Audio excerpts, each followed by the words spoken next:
Hey, this is Jen Johans at filmintuition.com and Film Intuition on social media and Letterboxd. And this is Watch with Jen.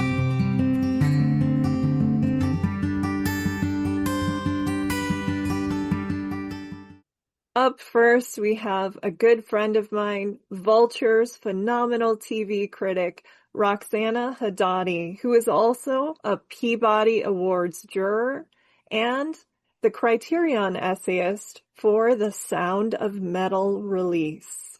Well, I am back with one of my favorite people, Roxana Hadadi. And Roxana, I know that you're a fan of ANORA, and I am too. So before we dive in, though, how are you doing and what's new with you? Thank you for asking, Jen. So nice to see your face. What is new with me? Same old, same old watching television, writing about it, same old catching the intermittent movie every so often and writing about it. Things are good in my life. We're about to start our garden boxes again. So I'm trying to figure out what we want to plant for this year.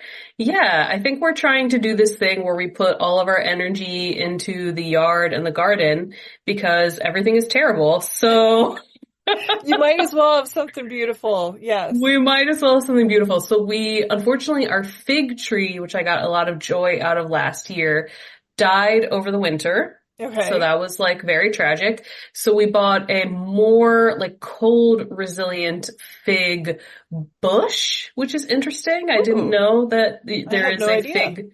Yeah, who knew? So we bought that, and we also bought a quince bush. Okay. So I'm hoping for some solid fruit over the summer. And I think we're also gonna do our whole habanero, ghost pepper, crazy peppers, and then do hot sauce this summer as well. So I don't know, Jen, taking it a day at a time. What about you? I am doing well. Yeah. Good. I think everything is way too hot to grow in Phoenix in the summer. We're already getting back in the 100s, and so it's bananas. But I had a bonsai tree. It was my pride and joy, but we had to see other people bonsai, hit the road. But yeah, so I love paying attention to your garden and following that on Instagram. Thank you. Yes, on the gram. I don't really know how to work Instagram. I still use it like Twitter and post too much on the grid. Whereas the cool people post once every 6 months and then put a lot of stories about nonsense. And I'm like, I don't know. Yeah. People do 20 stories a day. And No, that's just a lot. Yeah. It's a lot, and they're very good at it, and they do things in these stories that I don't even know how to do on the internet.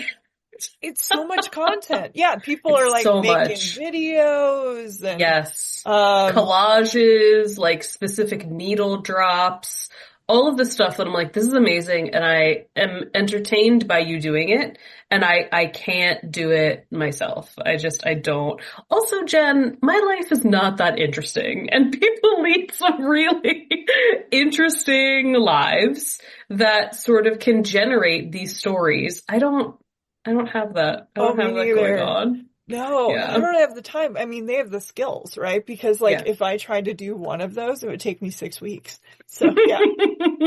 Jen, you have a million other things going on too. You're doing this. Yeah. My joke at work, I run the Blue Sky account for Poison Pen. And so my joke at work is, they're like, Jen, can you do the TikTok? I'm too old for TikTok. I'm too old for TikTok. No. Beyond my skills. Yes. No. People who can do that are amazing to me, but nope. Yeah. Is there anyone at work who is into book talk that you could feature so that it doesn't have to be you? Oh yeah, we do have somebody younger, but she's busy with grad school, so they were do it. But I'm she's of the age, she knows how to do Canva, and she's, very skilled at all these. That's the thing I need to learn. I'm actually going to learn Canva and WordPress and 2 Adobe programs over the next few months because I'm going to start doing some editing for the store. But yeah, so that's where I'm putting my energies. But that's awesome. Hey, if I start making 20 stories a day, either maybe do an intervention or be like, Jen, are you spending all of your time doing this? Because, yeah, Jen, are you reading books for yes, work or are yeah, you just doing making Instagram stories. stories? Yeah. Oh my I love gosh. that. But yeah, like I do know book talk is allegedly like a huge thing. So I feel Oh, like it is, yes. so like I appreciate that you are like doing other stuff to also be well versed in this space. But then like book talk can also just like exist on its own in Yeah. another realm. It's another realm, and we get people who come in because of it all of the Oh time. wow. We had like a subscription only or a ticketed event with a romance author who's huge on Book Talk, and we had like 115 people. That's awesome. And so the store was packed. We had to like close the store. And I was in charge of, I was the girl they would hand the camera to and snap a photo, of with their phone, of Hmm. them with the author. But there were so many that the author couldn't really stop signing. She was doing 5 books a person and post. So Wow. these were really bizarre photos where like the girl would be actively posing and the author is just like signing away. So I don't know how great those photos were, but I'm sure they'd made some great stories and book talks with. Yes. Yeah. Yes. And I'm sure the people were still like grateful for you being there to take them and Yeah. like be that person. But damn, I mean, that's awesome. But see, and this is like what's so fascinating is like, I just think of book talk as like this nebulous thing, but I Yeah. love that you're like experiencing the actual impact of it. It has an actual impact. That's awesome. Yeah, yesterday I was forwarded an email again by somebody who had gone to one of our events, and I took a photo of everyone holding up the book, and she wanted it for social media. And so she wrote into the store. She's like, I don't know who took the picture. She was tall, pretty with long hair. Does she work for you or does she work for the author? And so they were forwarding me like, Jen, you're getting talked about for taking these photos. Mm-hmm. Mm-hmm. You have Yeah. to add that onto some social media descriptor. Yeah. Tall, pretty, works at the bookstore. Takes weird photos with camera for your beautiful Instagram and book. Yeah. Yes. Absolutely. No, I love that. Yeah. But yes, so I've been okay. I was looking forward to this very much because I feel like Yeah. the movie that we're going to talk about now in my mind is linked entirely with you. So I'm very glad that we get to talk about it together. Yes. For those who don't know or don't really follow me on social media, I saw ANORA in one of the worst weeks, like ever.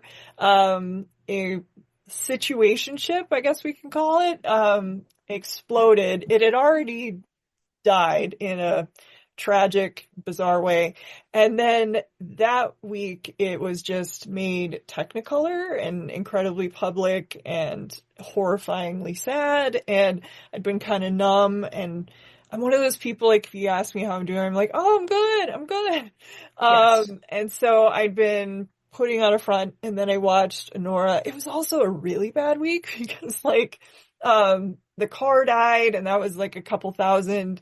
I developed COVID pneumonia. My computer died the next week. So it was just like a hilarious, you know, multiplication of events. And then I saw Anora, and it starts out, and it's bubblegum and it's sweet and it's Hmm. how everybody feels when they meet somebody and they want to believe the beautiful things they say. And then the second half is the wake up call.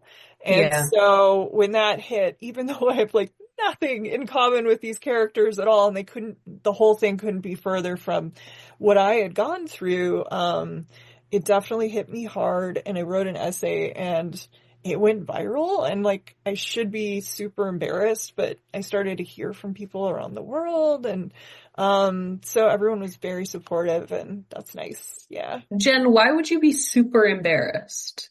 Well, because you're writing about heartbreak, and I know, but I don't think yeah, there's anything embarrassing about that. I think that yeah, that piece resonated with so many people because it was so brave and I think very to the point about what you had experienced in a way that a lot of people could relate to.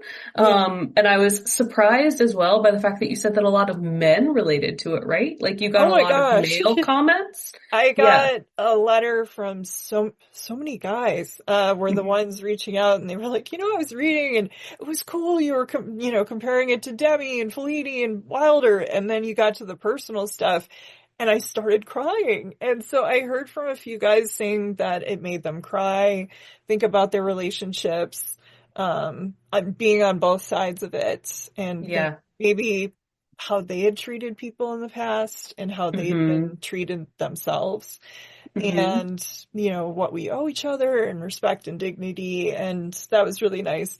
I got asked out by some people as far away as like New Zealand. I don't live in New Zealand, but that was nice.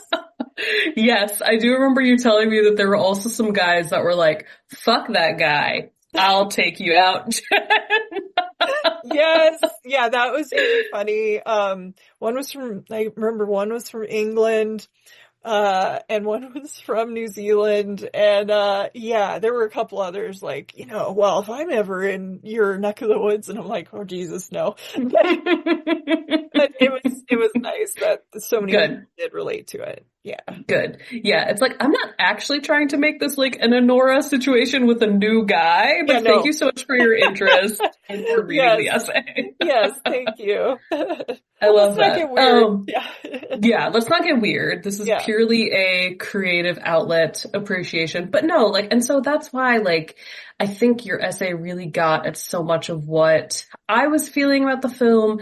And I also think so much of what other people related to, which is that underneath this, like, sort of farce exterior, there Yeah. is very much like a question of like, what does it look like to be loved, I think? Yeah. Like, how do we sort of express love? And is it always a transaction, or is there any way that it can be something more organic than that? So I think that was like very important.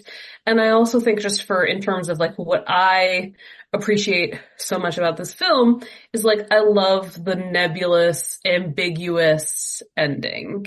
And I think it's one of those that it has stuck with me because I keep thinking about like different ways to interpret it.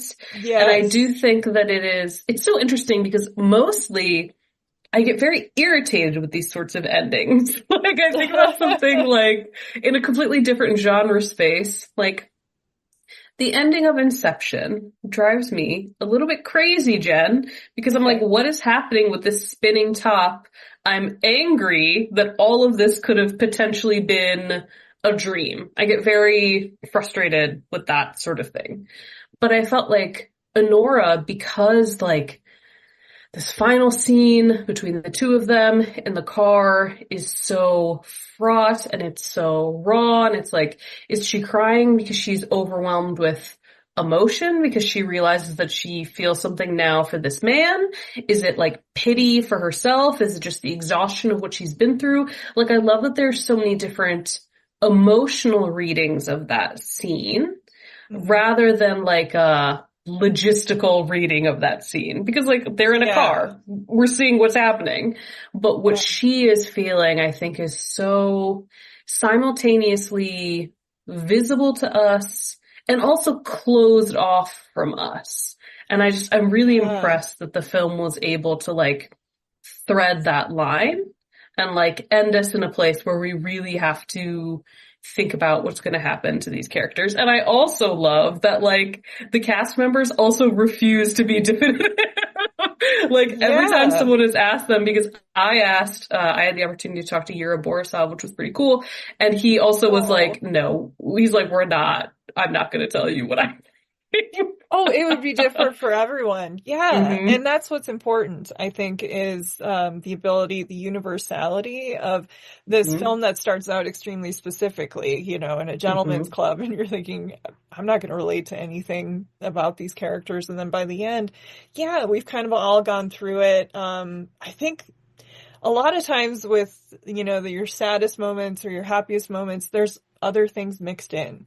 And so I Hmm. think that's what is so beautiful about this movie. It's kind of like a Cassavetes thing a little bit. Like it's, Hmm. there's sadness and happiness. I think it is the exhaustion and like her finally having to face what she had just been through, but also knowing Yeah. she's with somebody who actually sees her and has her back. Yeah. That's scary. Yeah. Yeah. I Mhm. think that's a great way to put it. It's scary because it's like, can I trust this? Because I thought that I could trust The this last man man. who Yeah. was my husband. Yeah. And he turned out to be like a fucking child.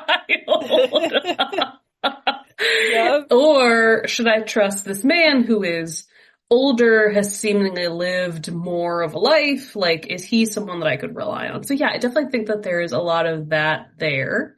I'm Mhm. very curious about your like class read on this film because I feel like that was also like a very sort of fascinating secondary conversation that happened like all films, right? It was like ANORA had like a big pop out of the festivals.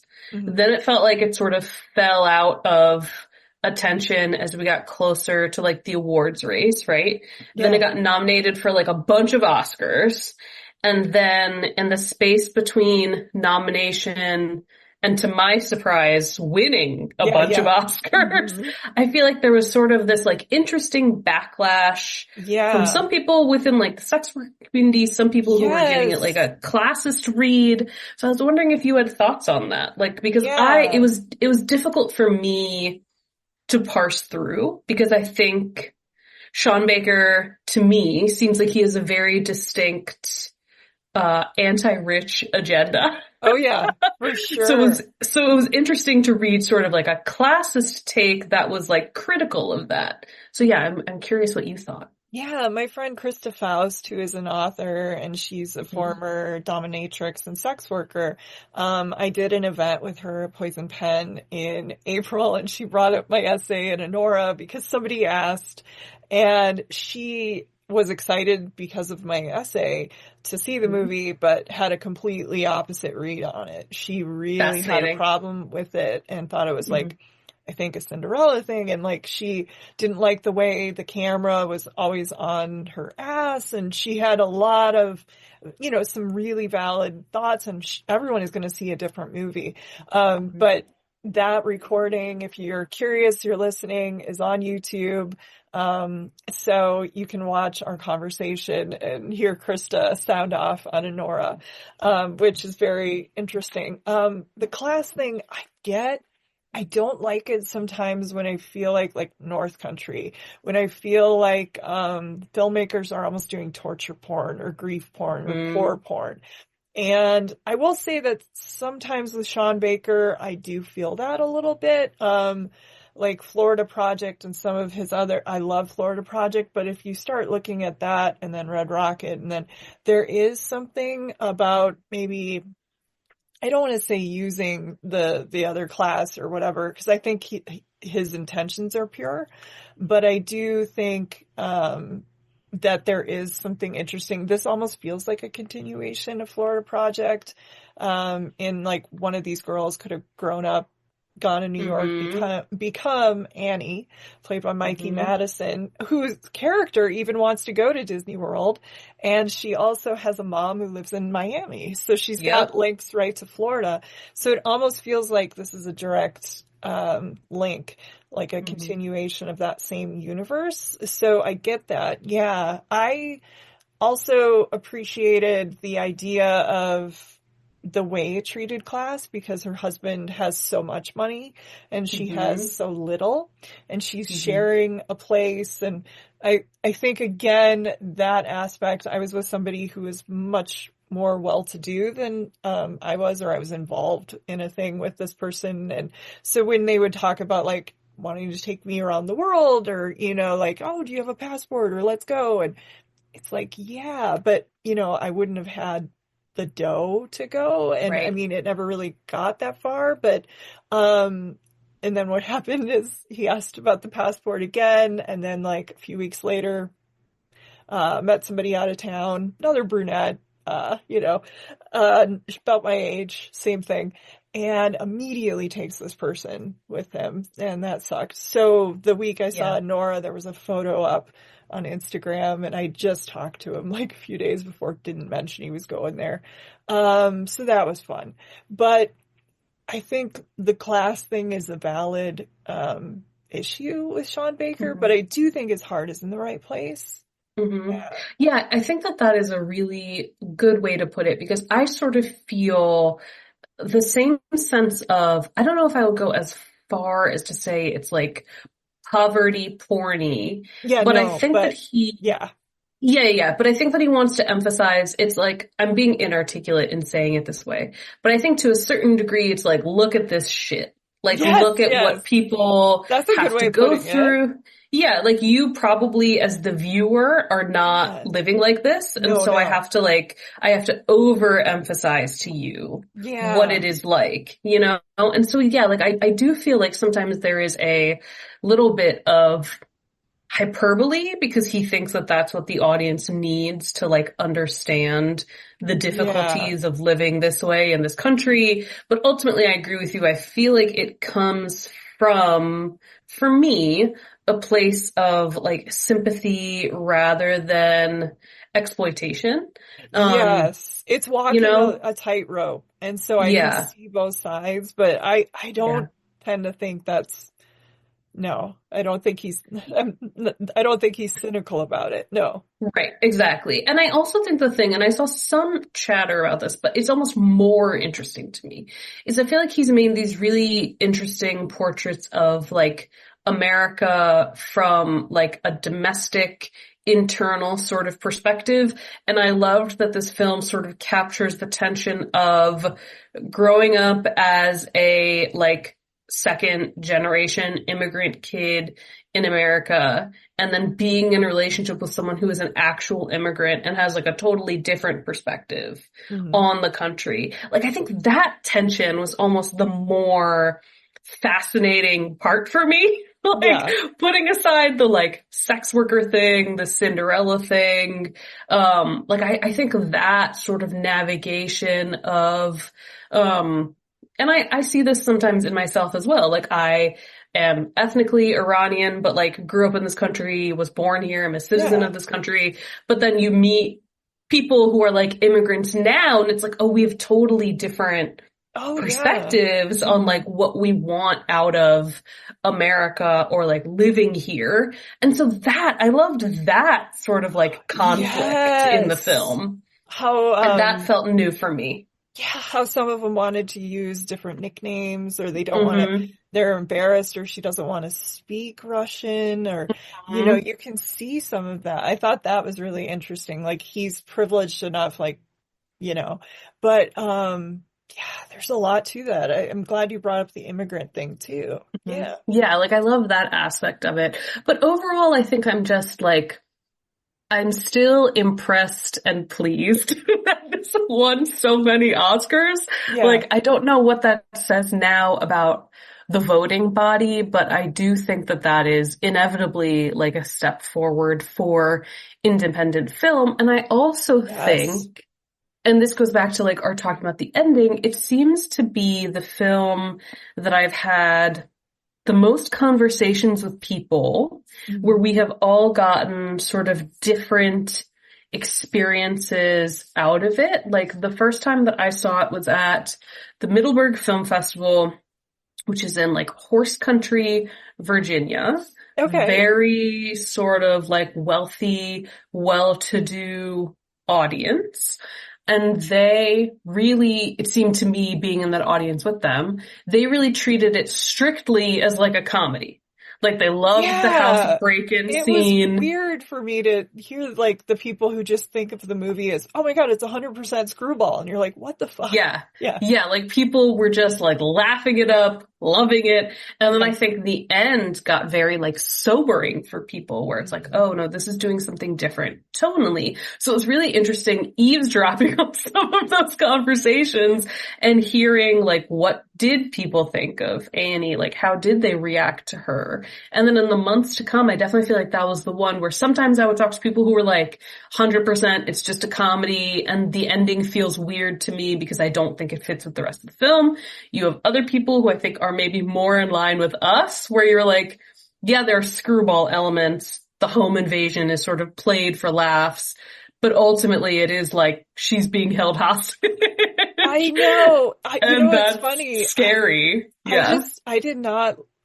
I laughed at the men's reaction a little bit. Like, I don't want to tie her up, like, but overall, that was not funny at all. Like, I caught somebody trying to break into my house. Like, I know what that's like.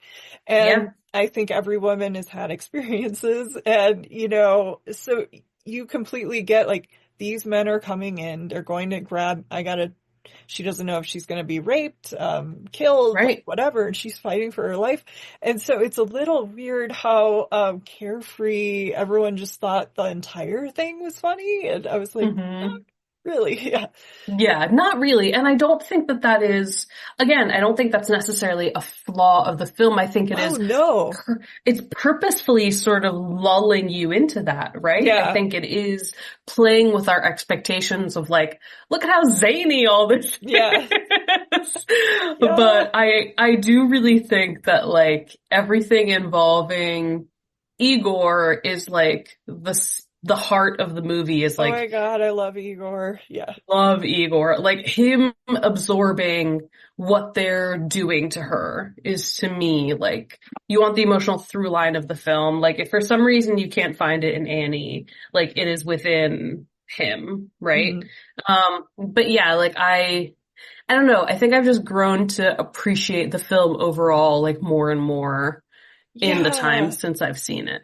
It played much better. I was able to laugh a little bit more the second viewing. The first Yeah. viewing, it does kind of leave you shell-shocked in places, which it's going to. And I love what you said about Igor, and because I think that's the thing about love too, is the way we are reflected back to ourselves.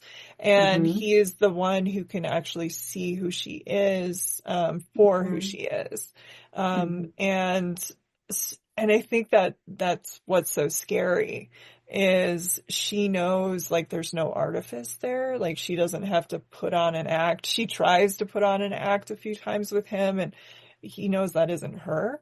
And so it's interesting. And the way that like on the plane and before the plane, like with the mom, like he is there to witness the most devastating moments. And he's the one who's like, she deserves an apology. And he's got everything to lose because you get the impression he takes care of his grandmother and, Right. like he's in a bind too. She Yeah. lives with family. He lives with family. Same thing. Yeah. There's such a like adjacency there. And I also think what I love isn't just that he sees her, although he does. He's the only person I think who sees her in this film.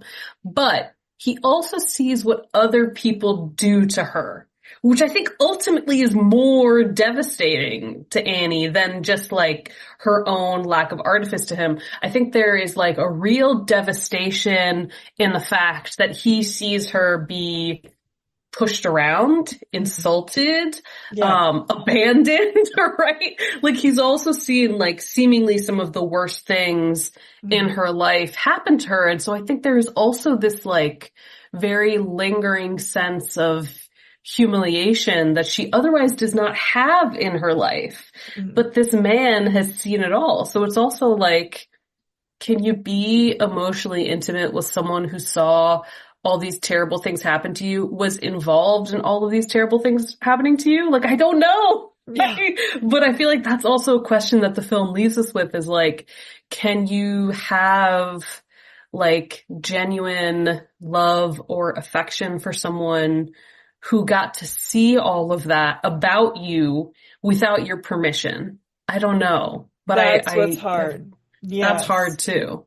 Yeah. Like, how are you going to overcome that? Like the trust and yeah. you know, I mean, you can't really help how you meet people or when, but Hmm. yeah, that's a hurdle. And I think he's never being cutesy about it too, which I appreciate. That's It true. isn't like Grosse Point Blank or something where they're cracking jokes while he's killing people. It's not, which I love that movie, but this is not It's that. tonally, right. It's Yeah. tonally a completely different thing. Like Yeah. she, to a certain degree, is always going to be sarcastic because that's the person she is. And Yeah. I did laugh. I think I laughed the most when he is destroying the like ice cream candy store. Just Yes. because It's he so, it's so, again, like absurd and surreal, but he himself seems completely bored doing it. Like, oh, this is yeah. just like another day on the job. I have to scare this old man by destroying his It's, shop. yes. Yeah. Yeah. I mean, they're both performing, right? That's what they do. Yes. Performing and Yes. playing a part for people with money or people's For their amusement. employers. Yeah, Yeah. exactly. I mean, they fundamentally are employees, right? Yep. And I think the movie does not let you forget that. And it does in that way. It really felt to me in some ways sort of like a spiritual successor to what like Michael Mann's films do in terms of always reminding you that for the most part, his protagonists are working for someone else Yeah. and That's my money in your pocket. Yeah. frustrated by the experience of working with someone else. So it's like I wouldn't necessarily call Anora like Marxist,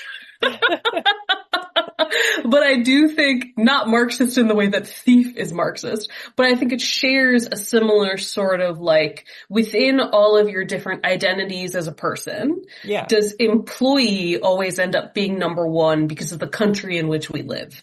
Is there any way that your like list of needs or your list of ways that you define yourself, could anything go above employee? And I don't think Honora like has an answer for that Mhm. necessarily, but it wants you to be wondering about it. Yeah. Absolutely. No, I love the movie. I love the performances. Hmm. I really love the Godfather, character, the Hmm. Armenian. I think the Hmm. second viewing, I was like, this guy kind of walks away with a lot of scenes. He's great. Yeah. Yes. And he is like Baker's most recurring collaborator, right? Is Yeah. it Karen Karagulian? Yep. Yeah, he's great. I think he's been in all of Baker's movies.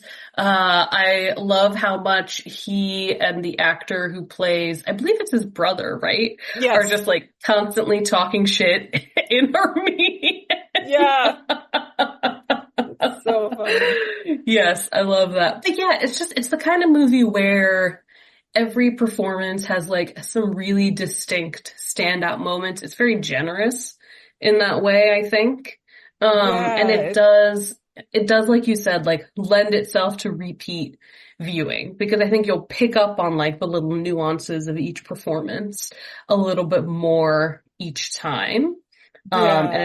it's on Criterion, so people don't have an excuse not to get it. It's a Criterion. Just get it. Get the Yeah, Criterion. brand new disc. Hello, gorgeous. Hmm. Hmm. And I think the title kind of says it all too. Calling her Honora instead of Annie and Yeah. seeing who people are. He's Russian, they're Armenians, so it's about being true to yourself. Yeah. So I'm glad to have talked about it with you. We Me encourage you to too, pick Jen. this up for sure. And I think it's also, it's streaming, so you guys watch it, buy the disc. Come on. You're listening to a physical media episode. That's what we're here for. But Roxanne, I want to thank you so much for doing this. You have to come Thank back you, again. Jen. Of Of course. course. Always, always. Thank you so much for having me on. Well, I'm thrilled to have back my good friend William Boyle, hot off his sensational conversation that he just had in Texas at the Southwest Review, the Frontera Festival with Megan Abbott, where they played Blood Simple and talked about it. Can you tell me how that went? Oh, it was great. It was a lot of fun. I mean, that they do such a wonderful job with that festival, and so they had some great bands there.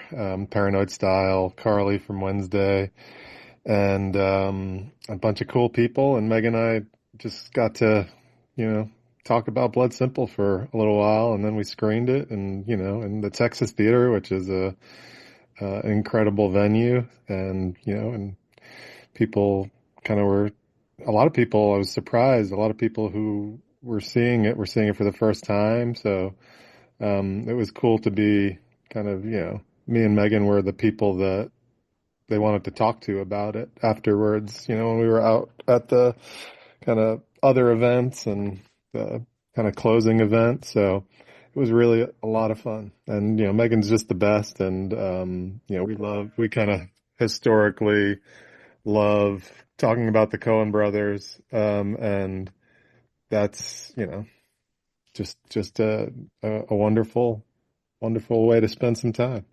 Yeah. So people who had not seen it, which sequences kind of did you notice like everyone freaking out the most in? I mean, I think just like the overall vibe of it. I mean, I think, definitely, I'm trying to think if we were kind of sitting up close. I think we were sitting in like the row. I didn't know this till Megan said it, but I think we were sitting like in the row in the theater where Oswald was apprehended. Yes, Uh, I heard that. Yeah. and so the crowd was mostly behind us. So I wasn't really seeing like Hmm. reaction during the screening. More I was talking to people after. And I mean, I think, yeah, a lot of people were struck by like you know, the, the silent sequences, Yeah. the burial kind of scene and, of course the last kind of shooting Oh through the my wall gosh. I scene. know. I mean, there's so much stuff. It's a movie that I've loved for basically my whole life. I mean, I saw it, I think, first when I was 12 or 13, and never really fails to surprise me and just kind of gets better with every viewing. So, Plays like gangbusters too. yeah, it Yeah. really does. And I think, I mean, a lot of people of a certain age, I mean, I think pretty much I feel like everybody has some grasp of the Coen brothers, if they've seen some stuff, certainly, but Yeah. a lot of people, even like pretty serious movie fans, I feel like still that's one of those movies that kind of has slipped through the cracks for some people somehow, and they're always kind of blown away by it. Yeah, it's kind of perfect actually, because I think Blood Simple was 1984, if Yeah. memory serves, and that's Well, exactly yeah, the same. 84, 80, 85. I mean, Yeah, 84 right and around there. 85 is when it came out like wider, but yeah. Yeah, and that's exactly the same time frame of American independent filmmaking that we're Yeah. talking about with Choose Me and Alan Rudolph. Yeah. So talk to me about this one. I had only seen it, I think, once on video in the 90s. Alan Rudolph goes hot and cold for me. I like some of his stuff, some of it not so much. So this, it felt like in first watch, some little snippets of it, some of the shots of like Leslie Ann Warren and, on the phone, and some of the visuals actually Yeah. came back, but I didn't remember anything concrete at all. So, um, yeah, it kind of feels like a weird Midsummer's Night's Dream. Like you can see Hartley, kind of was probably a big fan. So, yeah, what's your relationship to this one? Oh man, I love it so much. I love Alan Rudolph. I mean, he's you know become, especially in the last, I'd say in the last decade or so, probably one of my greatest artistic heroes. I definitely had some exposure to him early on. I think it probably, we talked on a previous episode about Mrs. Parker and the Vicious Circle, which with Jennifer Jason Leigh. Yeah, Yeah, that's probably the first Alan Rudolph movie I saw, and then Mortal Thoughts also came out around that time, and that was probably another one that I saw early and really really liked, but probably like I missed all the earlier stuff. I was a big Altman guy from yeah, a young age, so I knew Alan Rudolph's association with Altman, but a lot of Alan Rudolph's movies were kind of and still are some of them difficult to see for a while, and kind of either never got physical releases or got them kind of and they disappeared. but so those two movies were early, probably my earliest exposure to him. And then I think at some point, probably about 10 or 11 years ago, I really just kind of, I can't remember what the order of things was, but I certainly saw, you know, Choose Me, Trouble in Mind, Remember My Name, and, in kind of quick succession. And I was like, man, this is my guy. This is, I think he's one of those filmmakers that you're either on his wavelength or you're not. And I'm very much on his wavelength. And yeah, I love this movie very much, and I love a lot of his movies. This and Remember My Name are probably my favorites. But I love the '90s stuff. Afterglow. I haven't seen Breakfast of Champions in a long time, and I know that's kind of back out on the circuit right now with a restoration. I like the stuff that nobody else likes. I like Trixie a lot. I I like. did too, yeah. I mean, I'm blank. And then he's got, The Moderns is great. I mean, he's got a whole bunch of films I really love, and including, he went a long time without making a film after I think The Secret Lives of Dentists was like his last. It was 2002, and then between that and his last film, Ray Meets Helen, which I love a lot, with Keith Carradine and Sandra Locke and Samantha Mathis and Jennifer Tilly. That came out in, I think, 2016, and I think it'll probably be his last movie. It doesn't seem like he is going to make another one. So he's somebody who, I'm always kind of in conversation with his works. He's had a big influence on the way I love to tell stories. And I mean, I think, Choose Me is kind of a perfect example of that, because he's one of these, he's a director and storyteller who, has this kind of this offbeat tone that I really admire. And it's like I think in the early promotional materials for Choose Me, he called it a serious comedy, which and he's always kind of walking that line. There's a noirish element to it. I mean, of course, it's kind of like a very romantic film in its way. And I think, it was Pauline Kael in her review of it talked about how it looked a lot like an Edward Hopper painting or a Reginald Marsh painting. So it's got that kind of like neon, dreaminess. And I mean, he calls all of his movies, or a lot of his movies anyway, fables, and it's got that quality about it. It's kind of noir fable. So I fell for it right away. I've seen it probably a handful of times now, I guess 5 or 6 times. And I just rewatched it last night in the new Criterion 4K, and it looks as gorgeous as ever. And yeah, I mean, I could just ramble on about it forever. I love the cast. I love Keith Carradine and pretty much everything. And I think this is maybe him at his best. I love and have forever had a crush on Leslie Ann Warren. I love Geneviève Bujold. I love Ray Don Chung. It's a great cast. And I've been kind of revisiting a lot of there's a couple of extras on the Criterion release, and then I've been going back and watching some other stuff that's online that's like, Q&As from recent screenings of it, and listening to him talk about just kind of the making of it and how it came to be. And it's incredible. I mean, it was a really small budget. It was like, I think $800,000 budget or something. And I don't think they even had a story in the beginning. They just had like Teddy Pendergrass's song. And I think it started because somebody asked him to make a music video for the Teddy Pendergrass song Choose Me, and Alan Rudolph was like, I'm not really interested in making a music video, but they were going to give him this much money for the music video, and he's like, but I'll make a feature for the same budget, basically.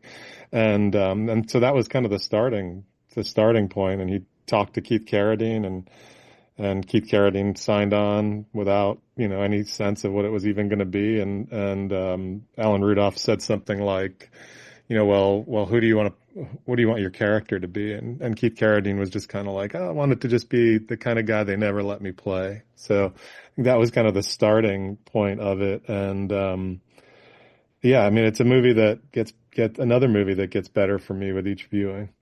Yeah, it's an interesting one for sure. It feels like a fable. I remember, I think Mrs. Parker, maybe Equinox, that I like one, Equinox too. yeah, one of those was probably the first Alan Rudolph that I ever saw. But I really kind of paid attention to who he was after Afterglow. Oh yeah, Because Afterglow is brilliant. I did love that film, and I also enjoyed Trixie a lot. I even liked The Secret Lives of Dennis because I'm a big fan of Hope Davis and Campbell Scott. And so I thought that was interesting. I have not seen Ray Meets Helen, but you kind of sold me on needing to watch that one.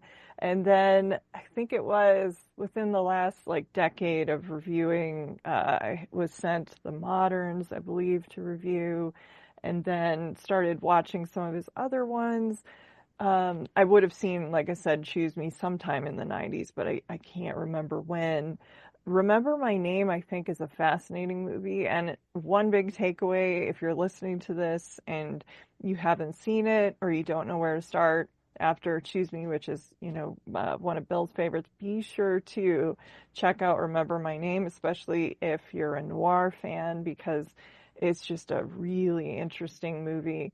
It's it's a stripped down noir. These are all very stripped down filmmaking. Like you talked about the Edward Hopper painting of it all. I think it was maybe in Janet Maslin's review of Choose Me where she talked about how the posters on the wall, or maybe it was Kale, it was one or the other, Oh talked yeah, about that's the Jake Maslin review. that Yeah. was Maslin, yeah, where she talked about like the movie posters on the wall, kind of commenting on who these people were, and also what was going to happen with some of the characters, even some of the imagery comes back later.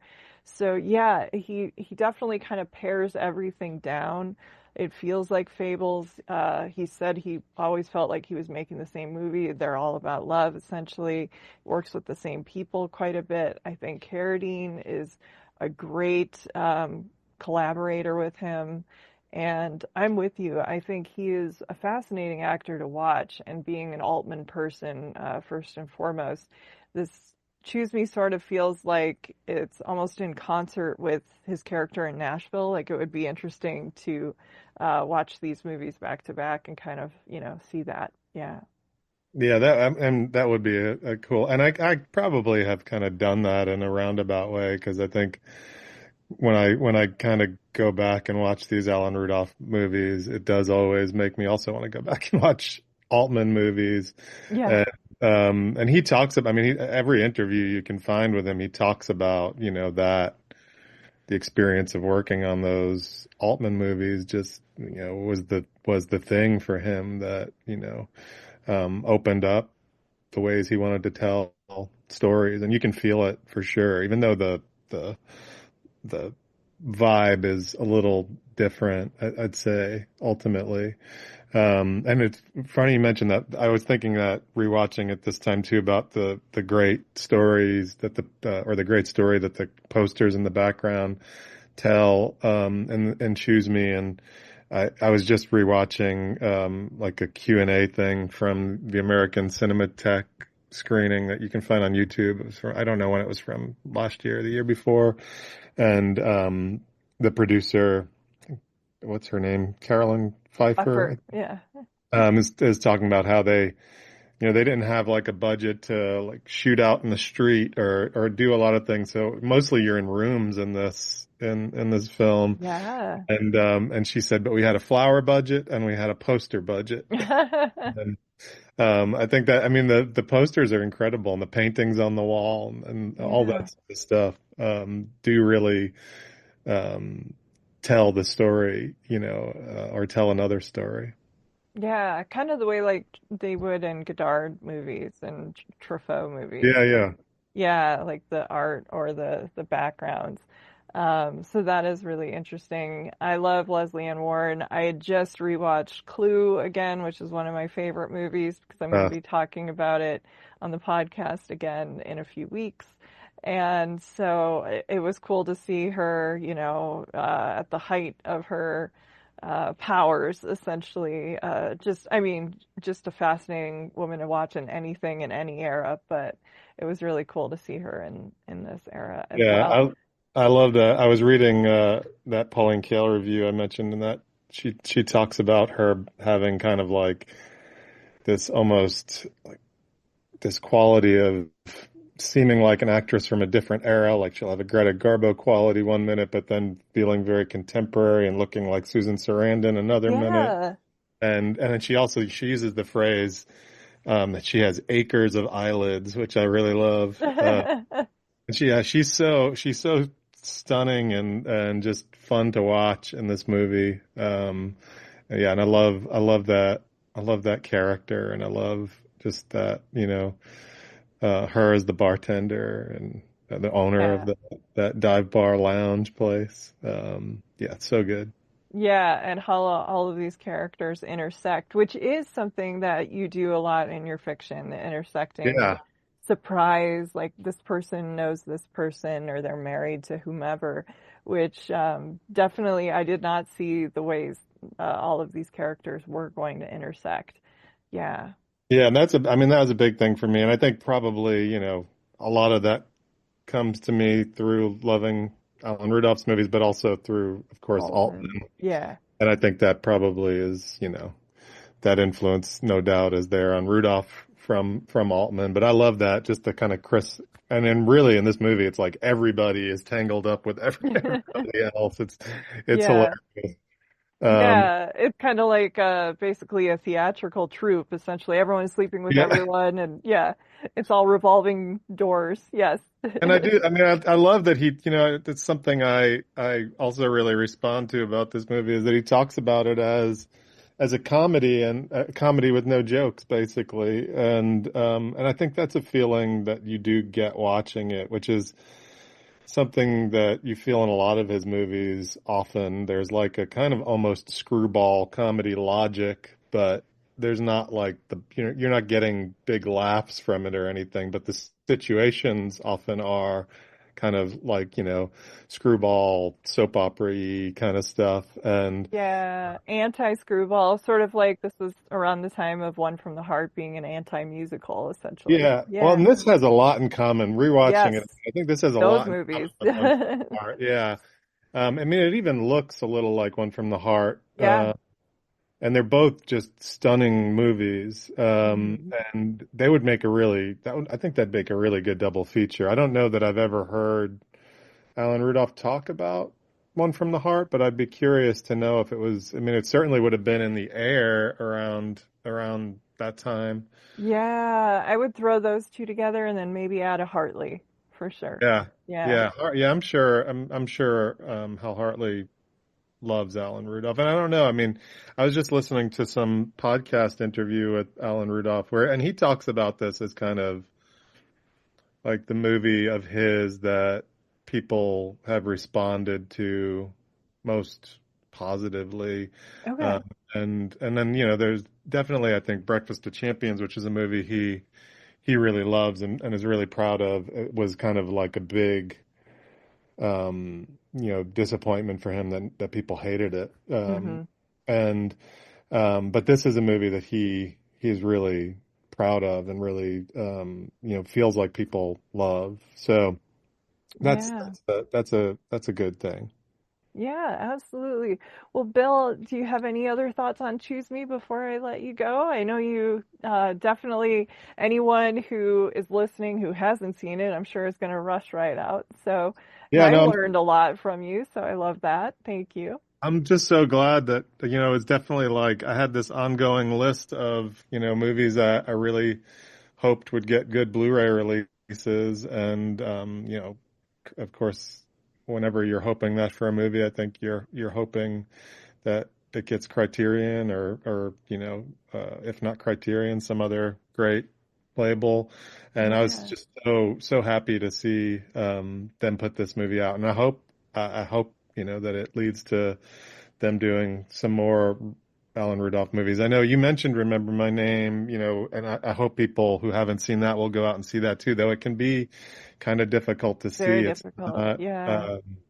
briefly it had popped up on like Tubi but I don't think it's anywhere now. And unless you can catch it on No. Turner Classic Movies or something, you can't really see it. Yeah. But I hope So that we're will be the putting that criteria. out into the universe. Somebody release Remember My Name Criterion if you're listening. Yes. Yeah, and he also, oh, I do have one other thing. This other interview I was listening to, he kind of talks about Remember My Name, Choose Me, um, oh, what's the third one? There's another kind of, oh, Welcome to LA, his first kind of major, I guess, movie. So Welcome to LA, Remember My Name, Choose Me, and then I guess Ray Tellin, which is his last movie, is kind of this LA quartet. And, I love some interview I read with him years ago. I can't remember if he used the phrase or somebody used it about his work, but they talked about his kind of Los Angeles of the imagination. And that was Ah, something that really kind of rubbed off on me. And it's definitely the way I think about, the New York that I write about, the Brooklyn that I write about. I'll often just kind of steal that phrase and call it the Brooklyn of my imagination. And I think you really feel that in Choose Me especially. It's this kind of, just this dreamy place, and it feels like a dream in a lot of ways. oh, that's a beautiful note to end on. I really appreciate that. Bill, thank you so much for doing this. Thanks, Jen. Thanks for having me.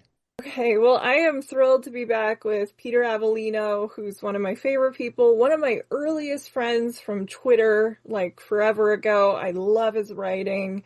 He's a brilliant essayist and just such a great person. I always learn something new whenever we talk about movies.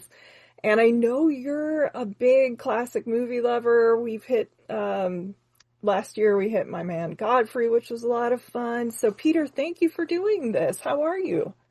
I'm very well, Jen. Very well. I'm happy to be here. It's good to see you. It's good to talk to you. I'm always happy to talk about Billy Wilder, even more so than just classic films in general. I love Billy Wilder.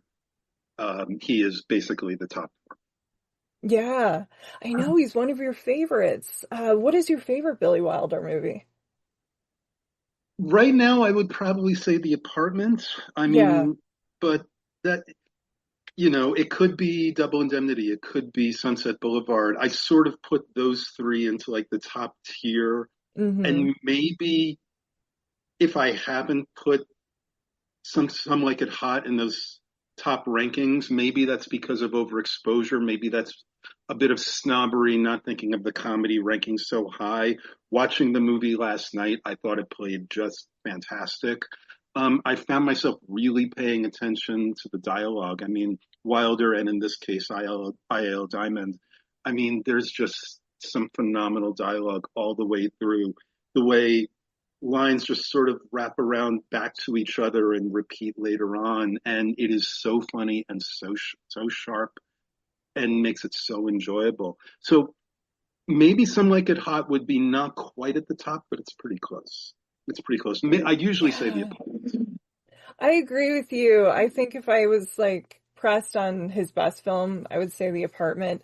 I know I did like underrated Wilder with Megan Abbott, and we were talking about the ones we watch the most. For whatever reason, I seem to watch Love in the Afternoon. It's not a perfect movie, but I Okay. watch Love in the Afternoon quite a bit. She got me back into 1, 2, 3. I had Mm-hmm. forgotten how great that is. And I think it's so cool what you were mentioning too. You think of him more as comedy or dramedy or the melancholy films that he did, but you forget he made Double Indemnity and Sunset Boulevard and these like staggeringly great exercises in other genres. Yeah.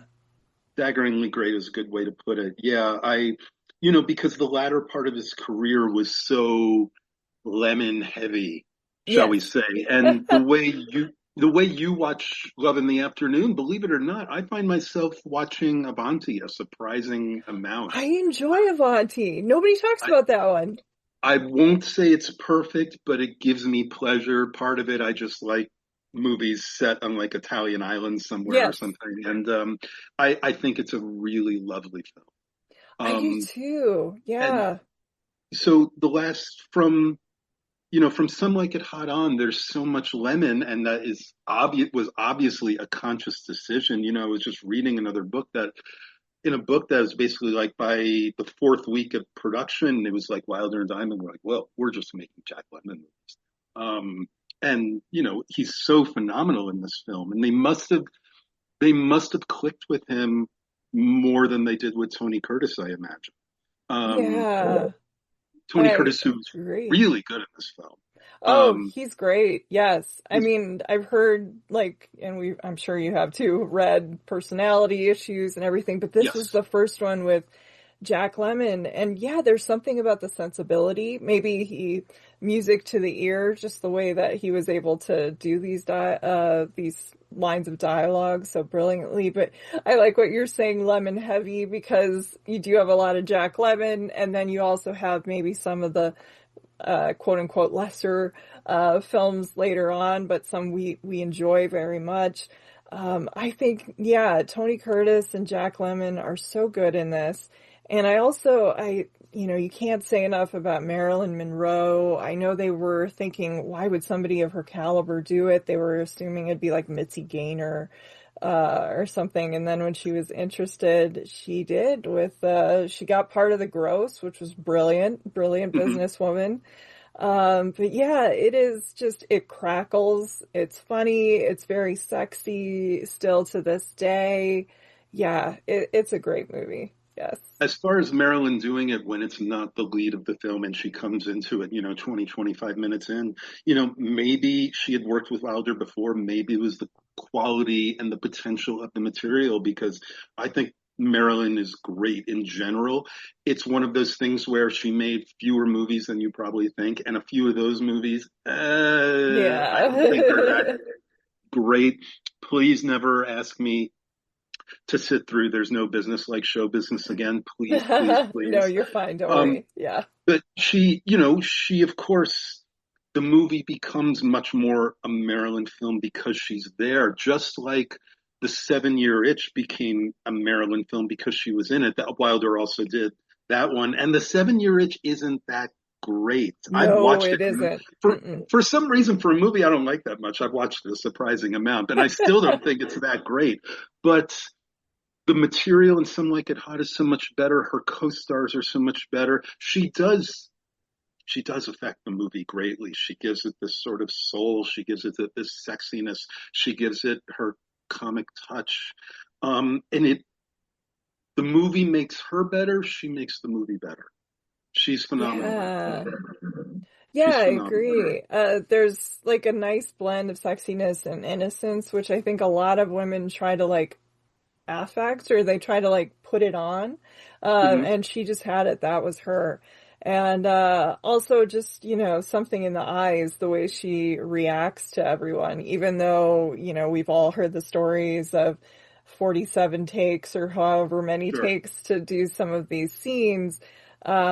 Whatever scene or take it was, she was definitely on And in these moments. Yeah. and we have the movie, and she's so good that it makes me wonder, you know, if she and Wilder had reunited again, if she had lived, if she Yeah. had done Kiss Me Stupid, if she had Yes. taken uh, the female lead in The Fortune Cookie only comes into it in the second hour, but it makes me imagine a rewrite of The Fortune Cookie where she's in the whole movie, and that would be a very dark performance for her. And I just imagine what that would have been like Yeah. if she had lived and continued to work because she's that good. I love Kim Novak and Kiss Me Stupid, but I would like Oh, to see yeah. that version with Marilyn. Yeah, I agree absolutely. with you. Yeah, that would Absolutely. be an interesting, yeah, You, alternate you know, version. Oh, absolutely. Yeah. The movie moves so fast. It's so well structured. It gets this farcical tone right off the bat, being set in 1929 during Yep. Prohibition. Yeah. And, you know, it has to build up to their first appearance as women, but once it does, it moves like a freight train. And that sort of middle section, the the second act of the movie, where it's just them and Marilyn and Joey Brown and not worrying about so much plot gangster stuff, is beautiful to me. It's so well structured, so well written. It's so funny. Yeah. And I had so much fun watching it again. I know, it's like a nesting doll. Like it starts out as a gangster picture, and then once they remove that layer, then you're in like a Palm Beach Story, Sturges kind of thing, and then it just Mm-hmm. keeps becoming something different. And one thing I think I love so much about Wilder is just his love of language, and it kills you because this was not his first language, but he really loves the way that words work, and like you were saying, teasing out these lines that you're going to hear again later. Also, there's always Mm-hmm. a rhythm involved that is so unique to him, and in this movie, yeah, you get that big time. Yeah, I The mean, bellhop says, "Oh, yeah. go ahead." Oh no, I was just gonna say he's also just so famous for those like last lines of movies, at Oh, the of end course, of of course. The Apartment and then the end of this. Perfect. Yeah, go for it. It's Yeah. perfect. It's perfect. I was going to say the bellhop says to Tony Curtis when she's going into her room, his into his room.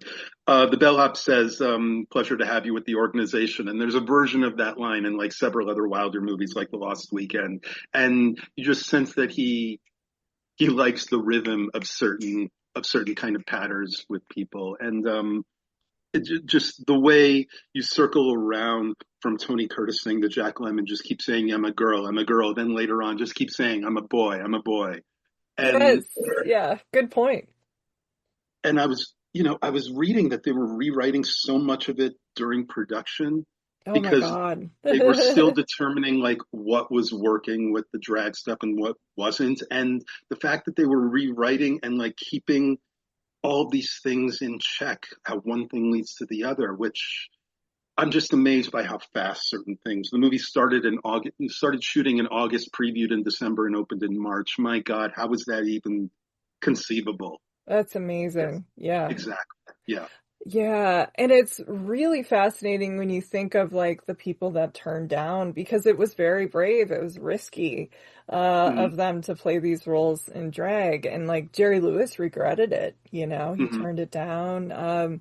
But watching it, just like you said about Kim Novak, and it would be interesting to think what this would look like with other people. But I think it's just hard to separate It, it those leads. it's Yeah. hard to not think of Tony Curtis and Jack Lemmon I standing next to know. each other because they go so perfect. Even though, it's one of those almost disappointing facts to learn that it's not really Tony Curtis's voice when he's Josephine, that it was the voiceover man Paul Frees Yeah. doing that to get to the correct octave. And I Hmm. mentioned that to somebody very recently, and they really did seem disappointed to learn that Yeah, I it is know. it is kind of a bummer, but the voice, if you listen carefully, you can kind of tell that something does sound a little hollow about it, like it was done in a recording studio. Okay. But it goes it goes perfectly with his face in that way, and just the two of them, their banter together, and again, all of their scenes with Monroe. Whether it's Tony Curtis doing the Cary Grant voice on the yacht or Yes. any, Yeah. it's just they are all so ideal in their parts. It flows so beautifully every moment. It really does. Yeah, I do have to say that the new Criterion looks amazing. The sound is good. I forget that it's not his voice, so I'm glad that you brought that up, because maybe they did kind of get some of the hollowness a little bit out there, but the sound mix is Mm-hmm. very good. So Oh, good, good. that's interesting. Yeah, yeah. I think this is such a good kickoff for the Lemon years. And like we said, The Apartment, of course, is the ultimate. Mm-hmm. Avanti, we recommend. What other performances are we forgetting? Lemon, anything? Um, Even though it's not a comedy, he's pretty phenomenal in The Days of Wine and Roses, which is probably one of the most upsetting movies ever made. Oh But it's God, just a yes. few years after this, and he's great Yes. in it. there are a few 60s movies that are just kind of like they have that 60s comedy tone to them. I loved Good Neighbor Sam, which I've never seen that one. I've never seen oh, that one. I think you would delight. Yeah, that is a Okay, I really mean, fun one. I've seen How to Murder Your Wife. I've seen Operation Yeah. Madball. I've Operation seen. Madball was fun, which Oh, it was is. It is. actually what got him this role, I read. That Wilder saw Madball and thought, ooh, so That's that's a good. fun one. That's a fun one. Yeah. No, Some Like It Hot and The Apartment are sort of the tops for him as far as I'm concerned, and they're just about tops for Wilder as well. I mean, to imagine that both of those movies happened within like a year and a half of each other, it's crazy. I It's know. crazy. Yeah, I, he was doing other really interesting dramatic work for other directors, and his career, of course, went on for mhm, years. But this whole period, amazing. And mhm. when you finally got him with Mathau, such a good team. Yes, yes. Yeah. I was remembering that his 1973 movie Save the Tiger, which he Oh won the Oscar yeah. for, it's a very good performance. The poster for that says Jack Lemmon in his first dramatic role since Days of Wine and Roses, which sounds like hyperbole, but if you look it up, it's like comedy after comedy in the 60s. Um, so it really was. But Avanti is one I would recommend because it's still to this day feels like a lot of people haven't seen that one. Maybe because of the length, because it is kind of long, but it's that Wilder Yeah, it's thing where bittersweet. It's it's yeah, very bittersweet. good. It's like it's one of those things where you can't really cut it because every single plot point connects with each other, Yeah, so it all needs to like work that way. It has some lovely things about it, I and it has Italian agree. scenery. So I Yeah. always yeah, No, I highly recommend that one as well. Well, Peter, I want to thank you so much for doing this. It's always such you're a very welcome. pleasure. You're very welcome, Jen. I'm always happy to. Great to talk. I also want to thank everyone for listening, especially my patrons who support the show and help fund my research, equipment, film rentals, RSS fees, and more for as little as $1 per month at the Film Intuition Patreon, which is the home base for the show.